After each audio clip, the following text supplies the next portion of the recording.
This is how Marty McFly met Doc Brown. I've always wondered that.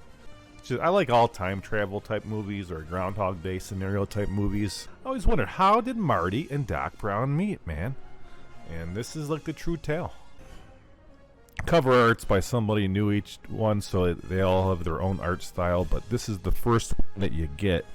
This is When Marty Met Emmett, and a story told by Bob Gale. Any nerds know who that is. And if you don't, he's one of the real dudes who made the script and blah, blah, blah. So it's just not a crap story to make money off a comic book.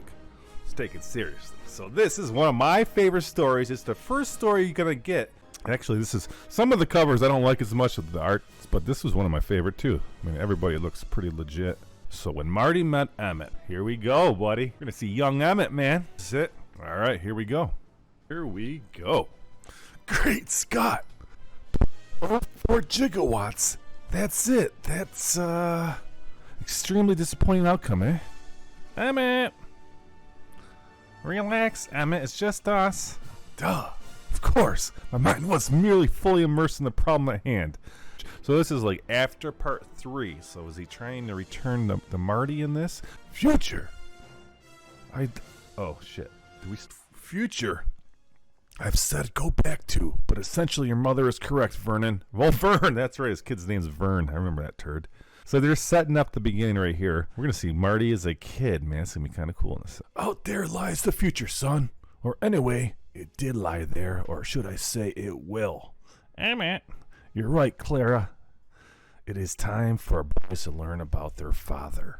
It may be unimpressive now, but in 1915, the barren patch of land will be owned by our family, the Browns, formerly the Von Brauns. But that is entirely other tale for another time. A boy couldn't ask for a better playground than 1640 Riverside Drive. Though I suppose once I reinvented the flux capacitor, you and Jules will have all history as a playground. So a case could be made. I invented the first time in that very house after falling off a toilet, which is sort of indoor house, an invention I assure you, you will appreciate it. But I digress. We had a fortune, and I had certain interests of inventional bent. Long story short, the house burns to the ground. So the house burnt. The original Doc Brown house burnt down. Was that intentional? Some say, oh, that's funny. Some say it was an accident. Others say arson. Official cause undetermined. So the original Doc Brown house burnt down. I'm sure we're going to learn why. What were you hiding, Doc? Hey, at least no one gets injured. Moreover, the auxiliary structure is untouched. Luckily. By the 1970s, the majority of property had been sold to developers. So you got a fence around it. All that remained was the auxiliary structure, a reminder of a glorious past, encroached upon a banal present. Occupied by Emmett, Lortha Brown, and me alone. All right, here we go. Until one day when everything changed, October 2nd, 1982. We got Marty in the garage, jamming on a guitar. Looks like it's got some electricity plugged into an amp. Hey, McFly. Oh, shit. You see shadows of 3 people right here? That's kind of cool artwork right there. Let me soak this in. Hey, McFly. Uh-oh. How's it hanging, McFly? I need to borrow your... Okay, we got to learn this word. They were using it. Interocitor? Interocitor tube. I need to borrow your interocitor tube. Borrow? Hey, Needles. You need what? For my amp, dick stick. The Tabascos have a gig tonight. Tabascos. So Needles is in a band called the Tabascos, huh?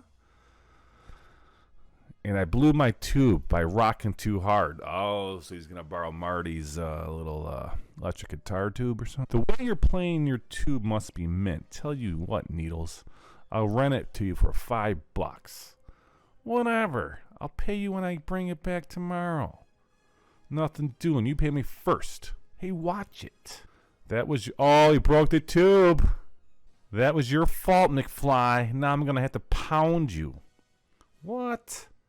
I'm the one who's worse off. I had the tube and now I don't. Let me explain something to you, McFly.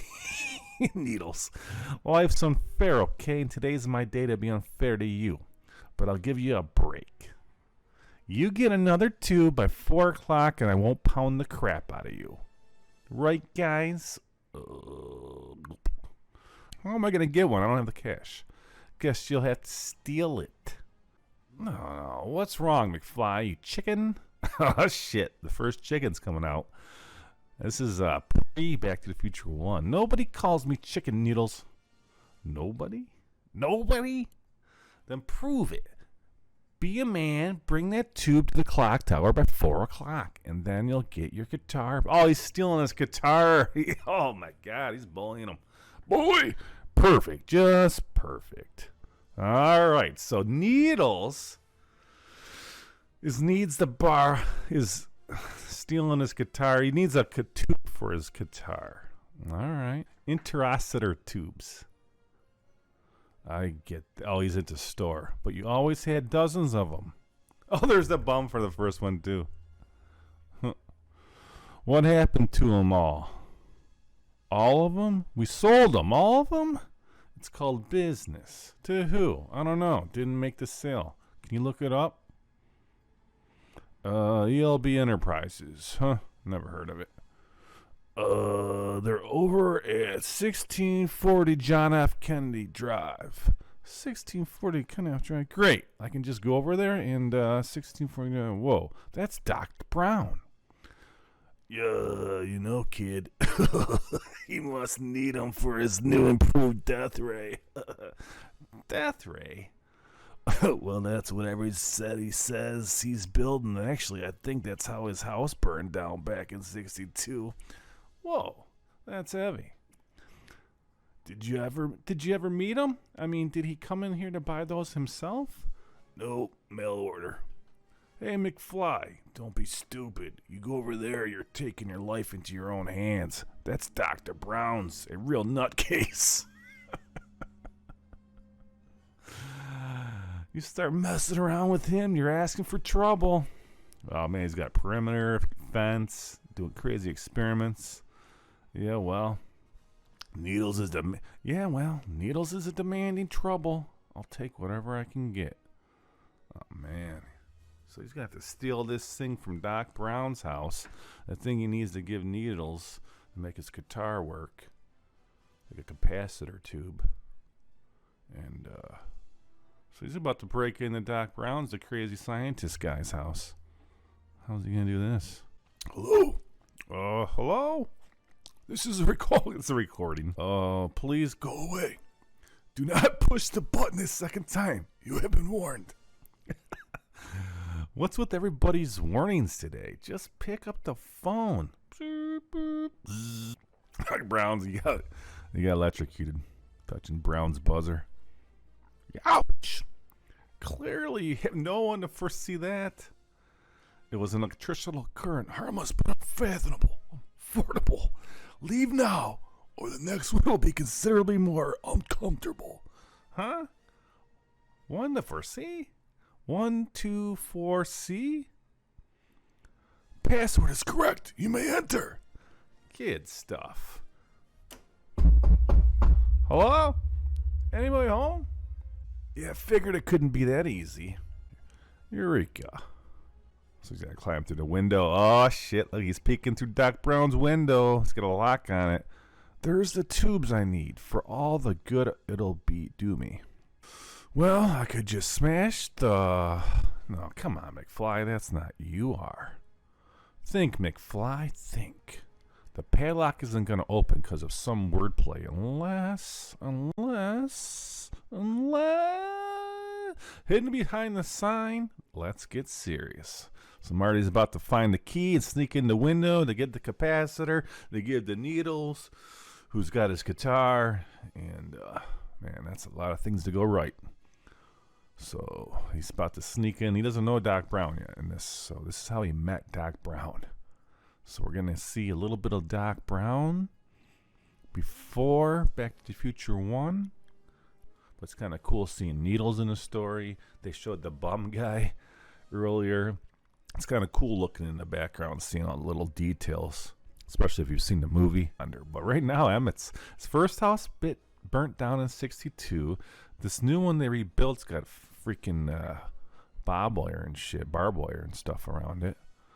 And he just found the key, so he's about to get inside and see what happens.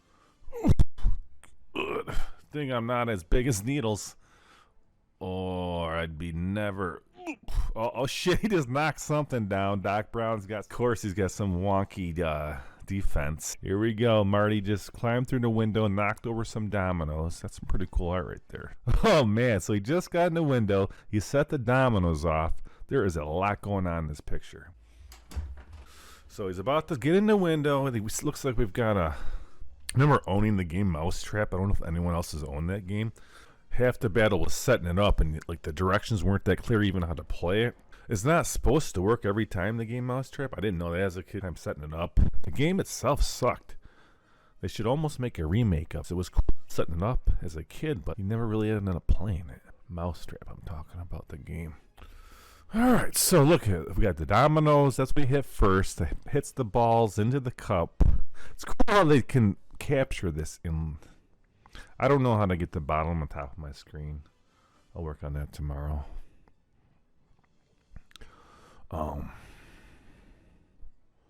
It's kind of cool though, seeing how you convey all this action in one shot. It's pretty neat if you actually look at it. Alright, so let's see here. He's walking and he's about to be in a net. That should seem obvious. Like a lot of shit to get the net to work. So this is kind of funny. So he knocks dominoes, which knocks a ball, which knocks a ball into a cup on a string, which knocks a pulley, which oh, there's some bricks here. This is a cool. I mean, this is a really cool picture. Looks simple, but man, not a lot going on. Ball, I don't know what that is. Some type of like belt sander ball. He throws a volleyball, hits a tire, which rolls and knocks a balloon with helium in it.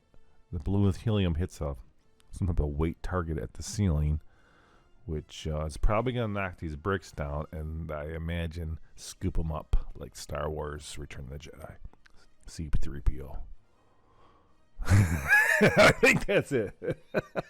Anything else? Anything else we can see? This is a pretty cool picture. So this is Doc Brown's garage, dude. Before, like, I think Marty's probably 15 to 17 here. He's getting picked on by Needles. He's got to break into Doc Brown's garage to steal, because they saw in the receipt that Doc Brown owns all these like capacitors. It's called something else, but it's easy for me to say capacitors or tubes, some kind of tube. All right, he got snatched up. Poof. What kind of game is this playing? Oh, man, dude. Oh, there's actually a pawn piece on the floor. Wait, did I miss? Pawn pieces there. Why is there any more chess pieces? I don't know why. Huh. So that's in the same spot. Chess piece. He's upside down. He's stuck. He's got a skateboard. Maybe two can play it. Shit, Marty's going to figure this out. So he's stuck here. They should convey he's stuck longer. Or I can just pause. Hey, maybe two can play at it. Drops his skateboard. Knocks it into the reset. Drops him out of the net. Ouch. Okay. Just grab the Oh no. What now? That's Einstein. I don't know if they haven't introduced him yet, so maybe it's a different. Whoa. Woof. Slurp. He's friendly. Aha, easy there. Ah, good boy. Good boy, great Scott, it's about time. Dr. Emmett L. Brown at your service. Congratulations, you passed my test. And you are? Marty McFly. McFly. You already met Einstein. You're applying for the job, Marty. The job? As my assistant. It was all a big puzzle. I left those clues months ago. Eventually I knew somebody would come figure them out. So when can you start? Well, right now, I guess. Excellent. And Einstein likes you. He's an excellent judge of character. Doc, call me Doc. As in, what's up, Doc? Doc, the truth is, I didn't really come here to apply for your job. I needed a couple intracitor tubes and intricitors tubes. And when I found out you sort of, cornered the market, well, so this was actually a robbery? Well, it's my own fault. My reclusive has resulted in complications at various times in the past, but it's necessary. I simply can't have people disturbing my work. Oh, he's pissed. No, not at first. Anyway, I mean, if you have answered, I would have asked you very politely. What exactly is your work? I never discuss it. Okay, I get that. Like, I never play a new song for anyone until I'm sure I got it right, too. Marty! Now, my truth, I wasn't advertising for a job. I just want to see what would happen if I offered you one. So it's like an experiment, a human experiment? Precisely. So there's no job? There was if you want one. And I'd hang around here in the middle of all this junk and just do stuff? I needed you to run errands, procure supplies, probably your inventory. Heck yeah, I want the job.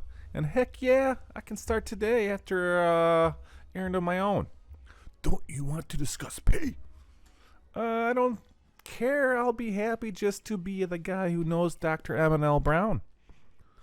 But you can't tell anyone what goes on here. Even better. Hey, it's about those tubes. Those things? I just needed a box the size for my static magic electric hair chair. He just wanted a box. I dumped the tubes in the trash can outside.